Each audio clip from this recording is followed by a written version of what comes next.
Amen. Tugiye rero kuganira ku ijambo ry'Imana. Haleluya. Rijyanye niba uyu mwana avuze kubaho ku bwa Kristo. Amen. No kubana na Kristo.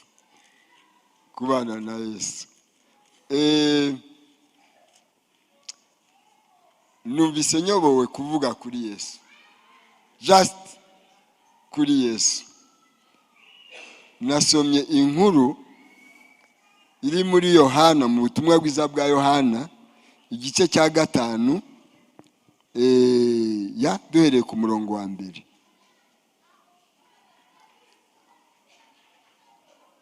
Amen. Kandi umutima wacu urashima cyane cyane ibintu abamama bakora muri Rabagirana, ku buryo tuvuga ngo biba byakundaga ngo buri kwezi cyangwa buri mezi 3 Rabagirana ijye iba. Nje bibona nkunda guturuka hariya nkamanuka muri aka gahanda kitaka. Iyo uturutse hariya hejuru gato hirengeye ubona iyi nyubako.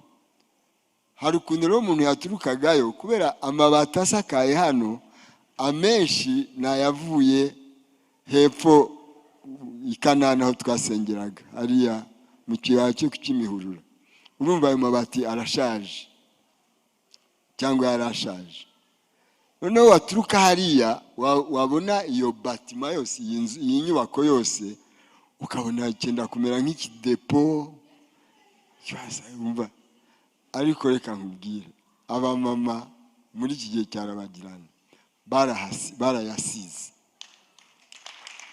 barayasize basiga n'inyubako yose. Uburyo basize amabati n'uburyo hari irangi ryera kuri nyubako yose, ugasanga birimariye. Waturuka hariya ukumva wahareba gusa. Amen. Rero abamama nukuri reka twongere tubakomera amashyi. Imana ishimwe cyane. Turabashimiye cyane. Turashimiye kwitanga kwanyu, turashimiye gukora buri muntu akumva aho yahagarara. Bariya usanga bose bambaye amajire birukanka bateka bagira gute. Mama Lili yaduhuje n'amakampani afasha abantu, yongerera cace ku bintu byo kugaburira abakene ibiki. Mama Lili, merci beaucoup. Imana ishimwe cyane, kandi abo bantu uzabadushimire cyane. Imana ishimwe. Ntabwo umuntu yavuga amazina y'abantu ngo yarangiza, ariko urebye ukuntu bitanga, buri muntu ahagaze mu mwanya we rwose. N'Imana iri mu ijuru iravuga, itingiza umutwe ikavuga ngo yes. Amen. Tugere kuvuga kuri Yesu Kristo. Reka dusome iki gice, ni kirekire muri hangana, kandi turabona n'amasaha agiye, ariko tubiseguye mbere ya byose twihangane two kureba ku masaha. Uyu mwanya tuwutange nka kado tuwuhe Imana. Amen. Tuwutambire Imana. Imana ishimwe cyane. Amen. Kuko saa sita zageze, zanarenze, kandi Yesu akwiye kuvugwa, si byose? Amen. Yesu akwiye kuvugwa tutareba ku isaha. Amen. Imana ishimwe. Ibyo rero turabyemeranyije. Yesu akiza umuntu umaze imyaka 38 amugaye. Hanyuma y'ibyo haba iminsi mikuru y'Abayuda. Nuko Yesu agiye Yerusalemu, kandi Yerusalemu bugufi bw'irembo ry'intama hari ikidendezi mu Ruheburayo cyitwa Betsida. Cyariho amabaraza 5. Muri ayo mabaraza hari abarwayi benshi, barimo impumyi, ibirema n'abanyunyutse. Bari bategereje ko amazi yihinduriza, kuko rimwe na rimwe marayika yamanukaga akajya muri icyo kidendezi agahinduriza amazi. Nuko umuntu wabanzaga kujyamo amazi yihindurije niwe wakiraga indwara ye iyo ari yo yose. Hariho umuntu wari ufite indwara ayimaranye imyaka 38. Yesu amubonye aryamye amenya yuko amaze igihe kirekire arwaye, aramubaza ati mbese urashaka gukira? Umurwayi aramusubiza ati databuja, simfite umuntu njugunya mu kidendezi iyo amazi yihindurije, nyiza undi antanga kumanukamo. Yesu aramubwira ati byuka wikorere uburiri bwawe ugende. Muri ako kanya uwo muntu arakira, yikorera uburiri bwe aragenda. Bibaye birebire, reka nsimbuke gato ku murongo wa 17. Aravuga ngo ariko ngo harabidodombye ko Yesu akoze uwo murimo ku isabato, uze kwasoma ubwawe witonze. Ngo Yesu arabasubiza ati data arakora kugeza n'ubu, nanjye ndacyakora. Data arakora kugeza n'ubu, nanjye ndacyakora. Mwami Imana, ijambo ryawe ntabwo rijya risubira inyuma ridakoze icyarizanye. Ijambo ryawe Imana rize risange umuntu wicaye muri iyi ntebe, sinzi uwari wari kuramuzi kandi uzi icyo wamugeneye. Mwami Imana, umuntu wese iri jambo rimusange, rivugane nawe, rikore, rireme, ritunganye, kandi icyubahiro cyose kiugarukire mu izina rya Yesu. Amen. Amen. Imana ishimwe. Navuze ngo reka ibi bintu tugiye kuvugaho mbyite ngo ufite umuntu. Bwira mugenzi wawe uti ufite umuntu. Ufite umuntu.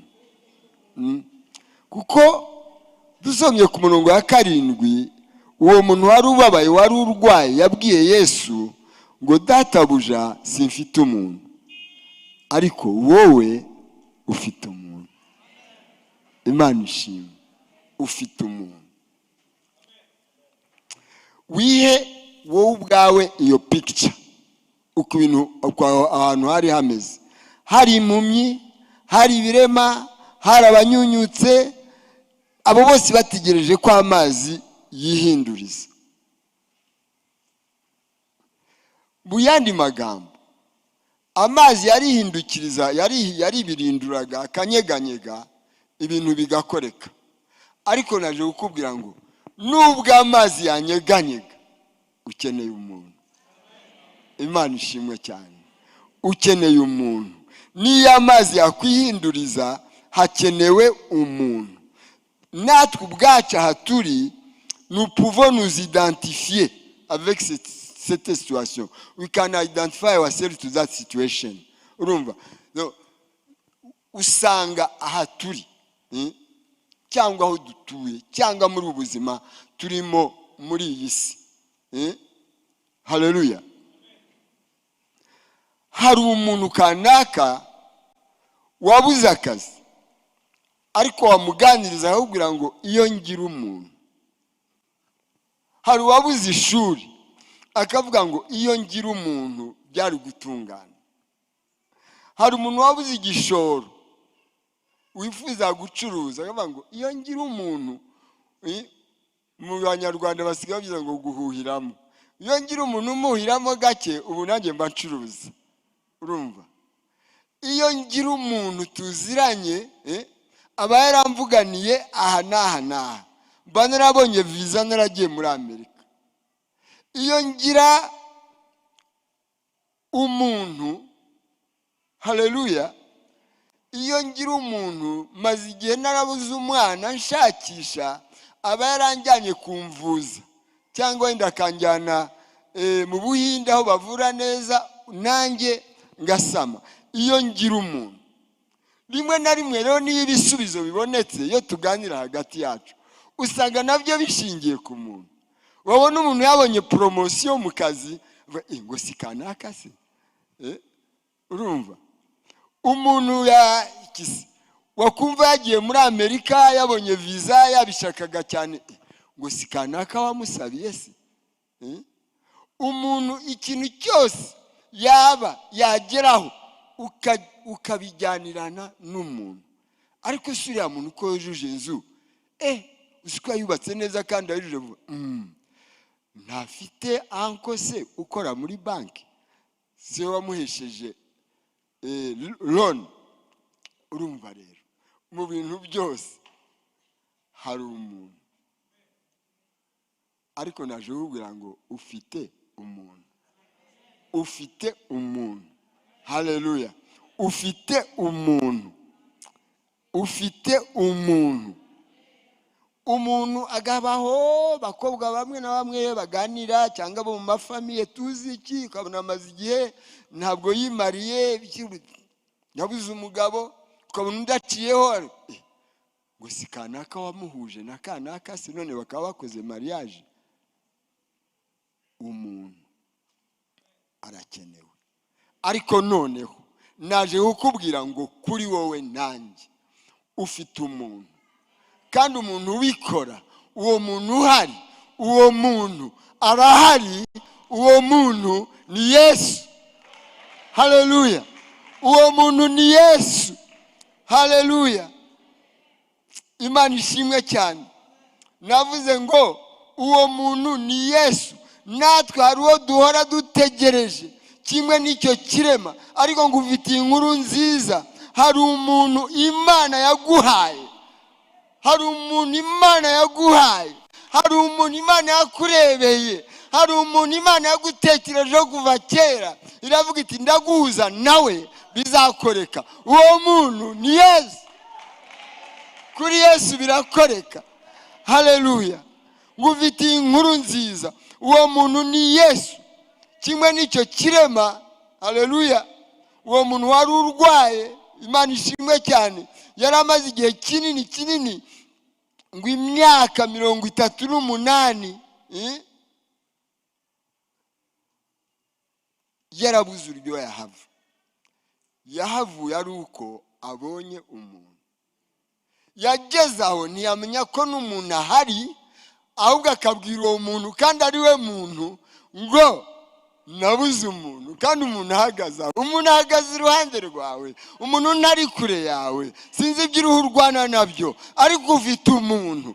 Kimwe n'uwo muntu wari urwaye iyo myaka yose, imyaka n'imyaka, nawe yabonye uwo muntu, ntiyabimenya ko uwo muntu yahageze, ariko uwo muntu akuvana iruhande rw'ikidendezi, uwo muntu akuvana iruhande rw'umuhanda nka Bartimayo, uwo muntu agufungurira imiryango, uwo muntu arahari. Naje kukubwira ngo ufite umuntu. Bwira mugenzi wawe uti ufite umuntu. Arabikora. Uwo muntu yaciye iruhande rw'umuhanda yigendera mu kivunge cy'abantu. Bartimayo arabyumva. Yari amazina y'imyaka iruhande rw'umuhanda, iruhande rw'ibarabara, ariko yamuvanye wamushyira mu bandi.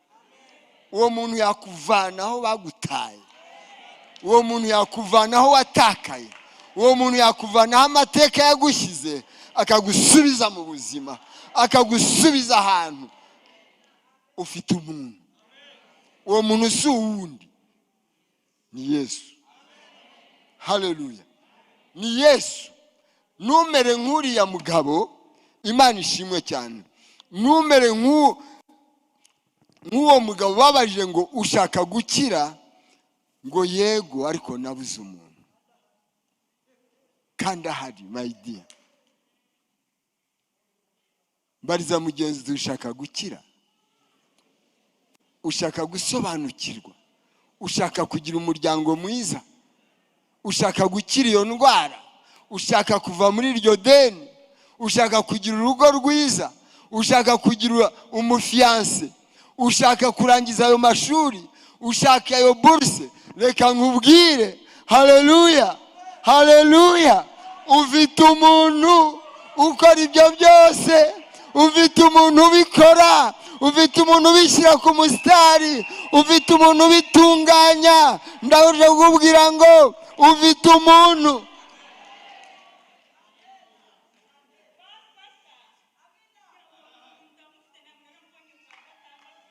Amen, amen, amen, amen, amen. Ngo handitse hano muri Bibiliya ngo amubonye, ngo Yesu amubonye. Haleluya. amaha amaze imyaka 38 arwaye. Yesu azi amarira yawe, Yesu azi agahinda kawe, Yesu azi abakubwiye biriya na biriya, Yesu azi abagusezeraniye nibashyitsa, Yesu azi imyaka yawe, Yesu azi uko uvuka. Yesu aragufite gutya. Ntabwo wabuze umuntu, umuntu arahari. yanumye ngo nkubwire ngo ufite umuntu. Yanumye ngo nkubwire ngo ufite umuntu, ufite umuntu. Oh, ntabwo nabuze umuntu. Yesu yanumye ngo nkubwire ngo ufite umuntu. Haleluya. Ngo igihe umaranye uwo mubabaro ndakizi, igihe umariye muri icyo kibazo ndakizi. Uwo muntu w'imyaka 38, uzi ko imyaka 38 yahimwe n'umunsi umwe. Why not? Uwo munsi utaba uyu munsi. Mbwira mugenzi wawe uti uyu munsi ni uwo munsi, uti uwo munsi ni uwo munsi, uwo munsi ni uyu nguyu. Reka nkubwire, nawe yaramaze imyaka 38, imyaka myinshi, ariko iyo myaka, iyo minsi yose ibihumbi n'ibihumbi yahimwe n'umunsi umwe. Why not this morning? Why not this morning? Jesus, you are alive. Ndakwinginze Yesu, ko umuntu winjiye muri uyu muryango, si twebwe yaje kureba Yesu, ntabwo yaje kureba vivante. Mwami Yesu ndakwinginze, ntabwo yaje kureba amakoti y'abapastori, yaje kuko ababaye. Reka uyu munsi umubere umunsi.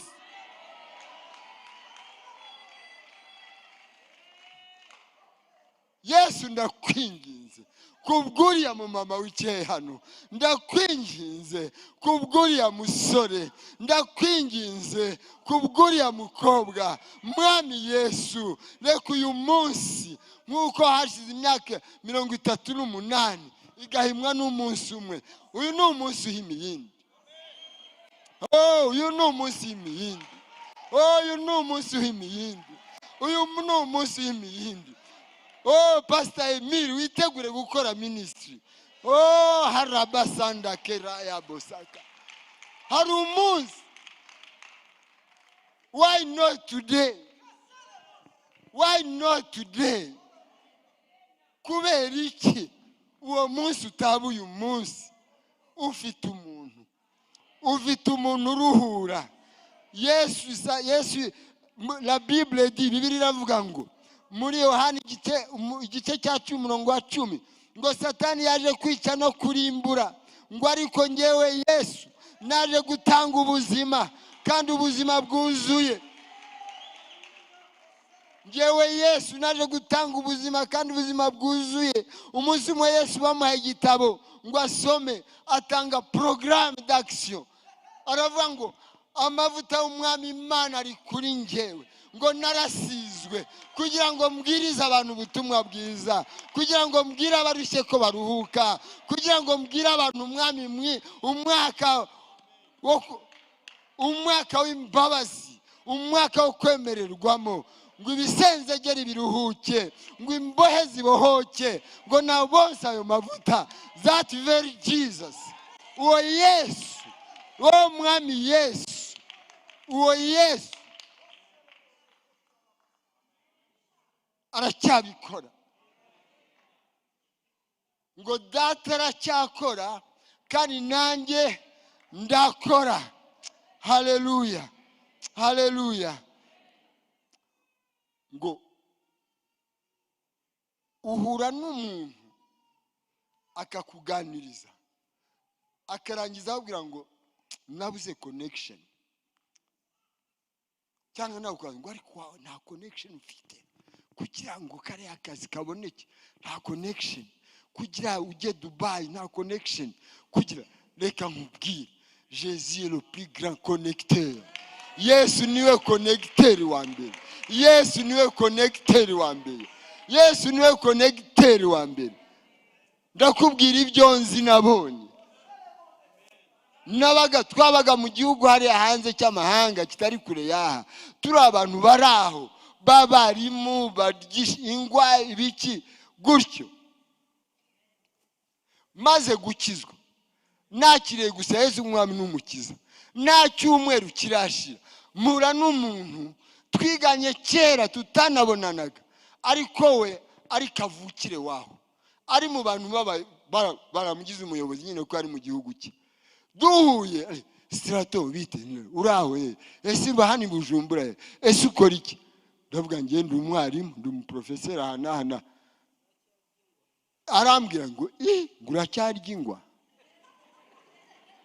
kandi turaziranye, twariganye, tutarakizwa, twaranaga mu kabare i Lubumbashi. Urumva arandiwe uracyarya ingwa, ariko kuko nari namaze kubona uwo muntu, uwo ngo ndiho mvuga, yari yaranyegereye, yarambereye umwami, nanjye naramupfukamiye, naramwemereye. Ako kanya arambwira ngo ngo ntuzongere kurya ingwa. Ngira ngo arakina, ngo ejo ngo nkorera hana, ngo uzaze. Ndagenda gutya, amfata ukuboko gutya, nta nibaruwa nanditse, nta niki, anshyira ministre, yari chef de cabinet wa ministre muri iyo ministère, yari ministère ya développement rural. Niyo mpamvu mukwiye kwiga sociologie. Nuko aranjyana anshyira ministre, ngo uyu muntu twariganye, ni inshuti yanjye, wamumpereye akazi. Ako kanya bamabiro, nta baruwa nanditse, ntaki, ngo kuva ubu yicare mwene data, bangira conseiller wa ministre. Amaproje ministre akeneye kumwandikira amadiskuru, kugendana nawe, ibintu mbega ikirumva. Ibiro byanjye byandikwaho chef de cabinet de quoi je ne sais pas. Mana yanjye, nari narabuze umuntu. Jésus c'est le grand connecteur, aragukonekta. N'uburenganzira bwawe, n'ubuntu bwe. Nabuze umuntu, oya, uwo muntu arahari, ni Yesu. Yesu, haleluya, haleluya. Amakuru yanjye arangiriye aho, ni maremare. Wishakira kure, Yesu niwe muntu. Uwo muntu Yesu, Yesu yatuzaniye ikintu gikomeye, yatuzaniye ubwami, ikintu gikomeye cyitwa ubwami. Haleluya, Imana ishimwe cyane. Yesu niwe muntu uguhuza n'abakomeye, bidashingiye ku mashuri, bidashingiye aho uvuka, bidashingiye iki.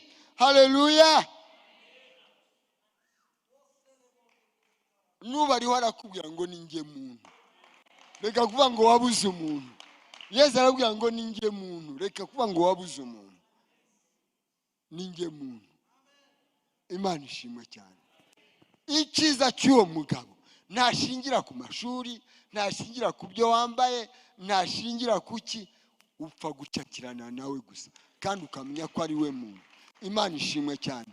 Nta mwanya dufite, twari guhagurukira mu mamukunda kwicara hariya kuri ya ntebe yo hanze witwa Diane, akababwira amaze guhura n'uwo muntu icyabaye. Yesu araza ati mbaza ni ikintu gikomeye, ntabwo ndi umuntu usanzwe, noherejwe na papa, noherejwe na data, nzanye ubwami. Haleluya, nzanye ubwami. Yesu, nkunda kuvuga ubwami cyane, ukurebye no muri Bibiliya.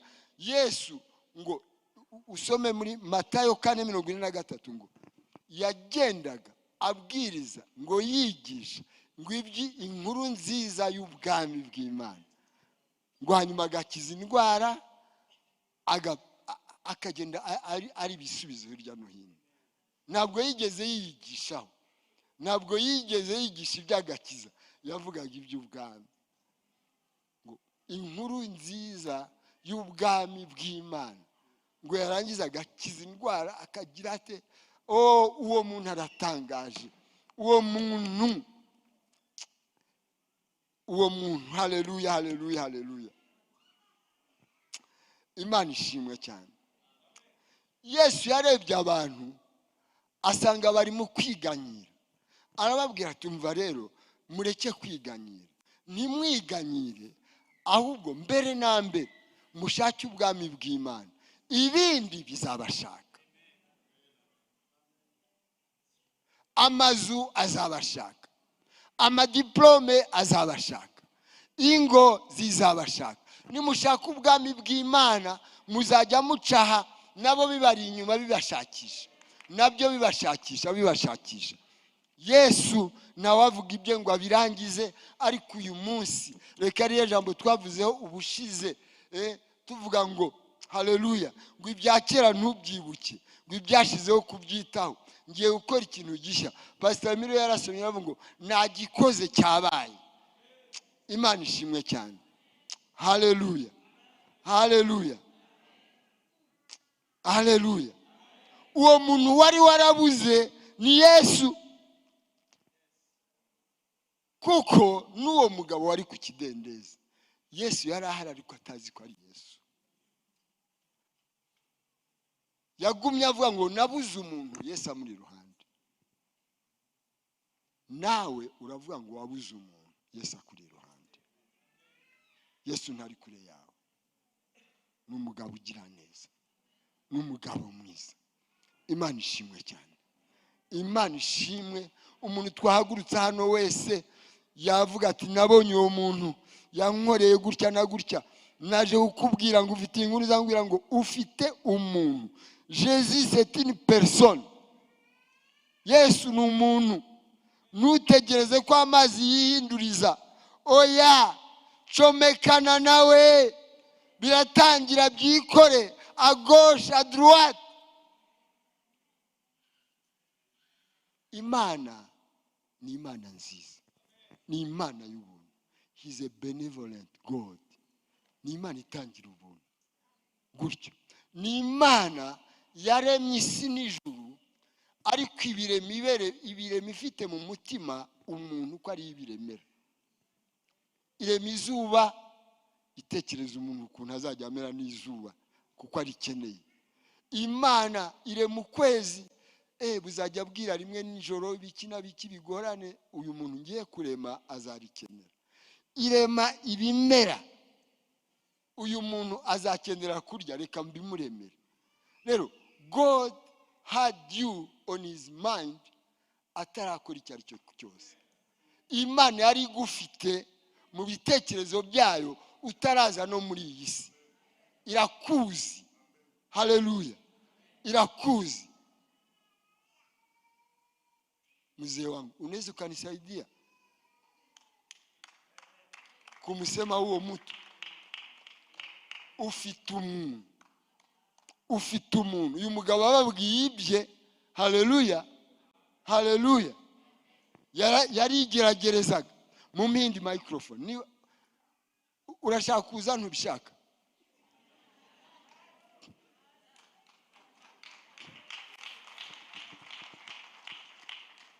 Sinshaka kumuvuga njyenyine, twahagurutse n'abandi benshi hano, umuntu wese akamuvuga ibye. Bwana Yesu asifiwe. Bwana Yesu asifiwe. Malaika wa kanisa anasema hivi. Malaika w'itorero aravuga ngo shie bote vituliingia hapa. Ngo twese abinjiye hano uyu munsi. Hivi shie bote tuko hapa. Ko twese turi hano. Kila mtu iko na mtu. Buri muntu afite umuntu. Buri muntu hano aramufite umuntu. Na ule mtu kandi uwo muntu anaitwa connexion internationale.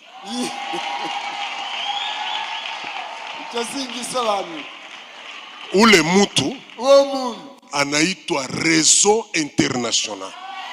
Itwa réseau international. Ni kusema anaweza kukuconnect hata kwenye hakuna antena, anaweza kuconnect. Gashobora kuconnecta n'ahantu hatari réseau. Ule mtu anaitwa Yesu. Uwo muntu yitwa Yesu.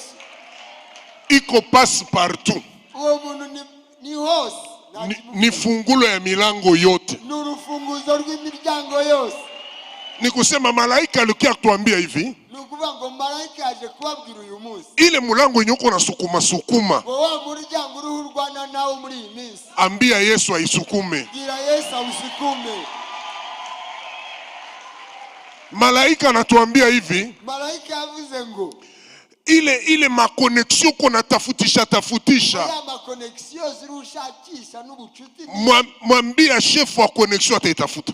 bwira uhagarariye koneksio zose abigukorere. Batu banaweza kuwa batakujua wewe, abantu bashobora kutakumenya wowe, lakini batamujua Yesu, ariko Yesu bakamumenya, sababu Yesu yuko juu ya watu yote. kuko Yesu ari hejuru ya byose. Ni yeye ambaye Biblia inasema kila goti lipigwe mbele yake. Niwe uvuga ngo ivi byose byarapfukamiwe kuri we. Acha tuombe. Reka dusenge Kwa hii neno kuririsha, utajua hivi, umva ibingi, mutu ni chombo yenye Mungu anatumiaka. umuntu ni igikoresho Imana ikoresha. Usipimake kuzarau mutu, ntuzagerageze na rimwe gusuzugura umuntu, usilaani mutu, ntukavume umuntu, na usipimake kusema ku maisha yako ntuzagerageze kuvuga ku buzima bwawe mi sina besoin na mutu, uvuga ngo ngewe nta muntu nkeneye. manake urisha kufa. Icyo gihe uba wapfuye. Niambie mwenzako uko na besoin na mutu, bwira mugenzi wawe ngo ukeneye umuntu. ata unajaza Roho Mtakatifu kubiato na kunywele, uko na lazima na mutu. Nuko nubwo wakuzuzwa Mwuka Wera kuva ku birenge kugeza ku mutwe, ukeneye umuntu. Ambia mwenzako uko na besoin na mutu. bwira mugenzi wawe ngo ukeneye umuntu. Tutafanya maombi hivi, turasenga gutya, utasema hivi, uravuga ngo Mungu Mana, nikutanishe na mutu wangu, muza n'umuntu woherejwe nawe, nikutanishe na mutu wangu. muza n'umuntu woherejwe nawe. Sikia nikwambie, Reka nkubwire, acha nikwambie, reka nkubwire, na Roho Mtakatifu mwalikuwa mu Yusufu. Mwuka Wera wari uri muri Yosefu. Roho Mtakatifu akumbeba kwa Farao. Ntabwo Mwuka Wera ariwe wamujyanye kwa Farao. Mungu alitayarisha mutu Imana yateguye umuntu mwenye alimuingiza kwa Farao. wamujyanye amwinjiza kwa Farao. Vuga amena. Vuga amen. Sema tu, Mungu nikutanishe na mutu wangu. Vuga ngo Mana, muza n'umuntu wanjye uvuye kuri wowe. Dada mwa kiana sana, Umukobwa mwiza cyane, mzuri sana, mwiza wa karanga. unaangalia makiki, Ukareba mu maso, unaangalia bwekunda, ukareba ukuntu ari inzobe, lakini ariko hawana bwana. adafite umugabo, yarabuze umugabo. Mama umwe akamwambia hivi, Umumama umwe areba umukobwa aramubwira ngo acha nikupatie bwana. ngo reka nguhe umugabo. Ule binti anaitwa Rute. Rute. Uwo mugore yitwa Rusi. Muzee wa kuzeeka akampatia bwana. Umusaza umukecuru ushaje cyane aba ari we umucomeka ku mugabo. Unaweza kuwa fie wa kiana, ushobora kuba umukobwa mwiza cyane, lakini hawakuonaki. ariko niba kubona Inafaa kukuwe mtu mwenye akwiye kugira umuntu ugira uryagasa n'ugucomeka. Vuga amena. Vuga amen. Esther alikuwa binti bikira, Esther yari umukobwa w'isugi, lakini nani atamchomeka? ariko ninde wamugejeje aho yageze? Ilibidi apate mtu anaitwa Mordekai. Yakombye guhura n'uwitwa Mordekai ngo amusukuma amugeze. Ata Yesu ye peke, na Yesu ubwe, kusudi akuwe gisi iko leo, kugira ngo amere uko amere uyu munsi, Mungu alitayarisha watu mbele yake. Imana yateguye abantu imbere ye. Vuga amena. Amen. Na uko na besoin na mtu. Nawe hari umuntu ukeneye. Yesu amechoka na msalaba. Yesu yari ku musaraba, anachoka. Ilibidi kukuye mtu mwataibeba. Hakeneye ko agira umuntu uza akawumufasha. Yesu amekufa ku msalaba, Yesu yapfiriye ku musaraba kusudi azikwe, kugira ngo ahambwe. Mungu alileta mtu. Imana yazanye umuntu. Na wewe mchana wale Mungu akupe mtu. Nawe rero Mungu akupatie mtu. reka nawe uyu munsi, Mimi nataka mchana ya leo, ndashaka uyu munsi nawe na mimi, wowe nanjye, Mungu atukutanishe na mtu. Imana iduhuze. Mungu akubariki. Imana iguhe umugisha. Imana iguhe umugisha. Imana iguhe umugisha. Reka nkubwire, Yesu, haleluya, uwo nkubwira, uwo Yesu nkubwira, navuga ngo iki, afite connection z'igitangaza, nta kimwitambika imbere. Amen. No mu butayu atanga amazi, no mu butayu ibitare bibomokamo amazi. Uwo muntu muri kumwe, uwo Yesu, waba kumwe nawe kuje ukuri kubona umugabo wawe. Yesu wari ukwiye kuba kumwe nawe kuje ukuri kumwe n'umwana wawe cyangwa n'umugore wawe. Yesu atobora amazi mu butayu, kandi amazi atanga, uribuka inkuru ya Hagari. Hagari yavuye kwa Abrahamu bamusenze. Hagari Abrahamu amuha amazi ngo mumukuza mu kijerikani, arayajyana, ageze aho yajyaga amazi ageze arashira. Umuntu utavuye ku Mana, umuntu nyamuntu atari Imana yabikoze, niyo yaguha iki ntaho bigera. Imana, Yesu agiye guha Hagari, ntabwo yamubwiye ngo fata uwo mukuza nongere mwuzuze. Oya, yamuhaye isoko, yamuhaye isoko. Niyo mpamvu tubahagara imbere tubabwira ngo, ngenda kubwira ngo mfite byose, ariko byose simbifiteho uburenganzira. Ariko nyamara ufite isoko. You have everything, but you don't possess everything.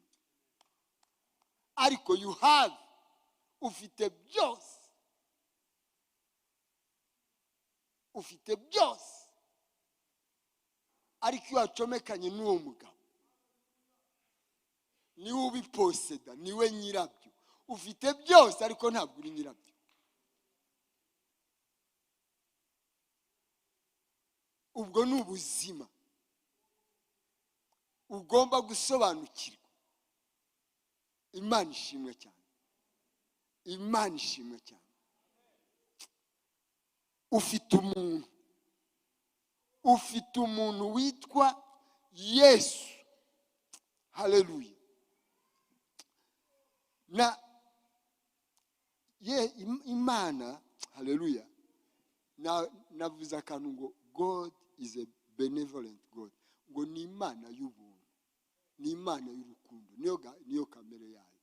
Imana irakubwira idashingiye kuri diplome wize, idashingiye ku burebure cyangwa ubugufi cyangwa iki. Ngo nagukunze urukundo ruhoraho, ngo nagukuruje ineza yanjye. Haleluya. Iyo dufata ifi mu mazi tuyikuruza ikintu bita indowano, ameson, hook. Iyo hook rimwe na rimwe iranababaza. Kenshi umuntu agukuruza ikintu cyanakubabaza, ariko Imana nayo, indowano y'Imana ni neza. Indobano y'Imana ni neza. Umugabo umwe rero, reka nkubwire ubuhamya bwe naburangirizeho. Umugabo umwe tujya dusoma ibitabo bye witwa Myles Monroe. Ubwo buhamya ndabukunda cyane, bwankozeho cyane, nabuhaye n'abantu benshi ngo babwumve. Donc yadukanye ibintu byo kwiganyira akiri muto, mu myaka 14 gutyo. Yari afite papa we w'umupasitori, bakaba bakene by'igitangaza. Donc ngo bari bafite akazu k'amashambure abiri, ababyeyi bakarara muri shambure imwe, abakobwa bari abana 7, abakobwa bakarara mu yindi shambure, abana bakarara bivuruguta mu mukungugu muri salo. imbaragasa, inyenzi, iki. Rimwe uwo mwana avuga ati uyu muntu papa ahora avuga ngo Imana niwe cyangwa si we, ajya ahantu kwivovota ari wenyine mu gahuru. Ibyo sinabisomye, yabivuze gutya muhagaze imbere mbyumva. Avuga ngo ndagenda ndiho nivovota ngo numva ijwi rimpamagaye ngo Monuru, ngo nditaba, ngo riramubaza ngo ese Monuru, yitwaga Monuru, ngo ese ngo nigeze ngusezeranira ko muzaba mu nzu nziza, nigeze ngusezeranira ko so atazaba umukene. Hari ahantu nge nawe dufitanye iyo kontra. Ndatoye, nigeze ngusezeranya ko uziga mu ishuri ryiza. Ndatoye, ntabyo yigeze umbwira. Nigeze se ngusezeranya ko uzajya wambara neza kimwe n'abandi bana. Ngoya, nagusezeraniye se ko utazarwara cyangwa mama wawe atazarwara cyangwa iki. Hari ahantu dufitanye iyo kontra ngewe nawe. Umwana atoya ngo Imana muri iryo joro ngo iramubwira ngo icyo twasezeranye ni kimwe, wanyumvanye ngewe navuze, ngo naravuze ngo believe, ngo izere, ngo naravuze ngo izere, nta kindi. Aravuga mu buhamya bwe yatubwiraga ngo numvise iryo jambo ryitwa ngo izere, ngo naragiye nibaza kwizera aho ndi bubikure, mfata Bibiliya ndayisoma, mfata isezerano rishya, ntangira kurifata mu mutwe, ntangira kujya avuga ukuntu Yesu agira neza, ntangira gutegura ibiterane mu bandi bana bangana nanjye. Ati mu minsi mikeya yakurikiye cyangwa mu myaka yakurikiye, ati ibintu byose birahinduka. Mbona ministre w'urubyiruko atangiye kuntumira iwe, mbonye buruse njya kwiga muri Amerika, mbona nkoza amadoktora, mbona ntangiye kwandika ibitabo, mbona ndazunguruka isi abantu bose bamfukamiye, mbona nubwo yari Bujumbura indege yajemo ari indege ye personnel. Atariko byahindutse uwo munsi igihe Imana yambwira ngo ese hari ikintu nagusezeraniye, ngo ikintu twavuganye nge naravuze ngo izere. Amen. Rero ufite umuntu, ahubwo izere. Nta hantu Imana yakubwiye ko utazarwara, nta hantu Imana yakubwiye ko udashobora kubura ishuri, nta hantu Imana yakubwiye ko udashobora kwirukanwa mu kazi uzizwa ubusa, nta hantu Imana yakubwiye ko udashobora gucuruza ugahomba. nta mufitanye kontra n'Imana ko ibyo bitazaba. Ariko kontra imwe ufitanye n'Imana n'iryo jambo izere. Bwira mugenzi wawe ngo izere, izere, izere. Haleluya, haleluya. Ufite umuntu, amen. Ufite umuntu niki Imana yantumye kukubwira. Ufite umuntu, haleluya.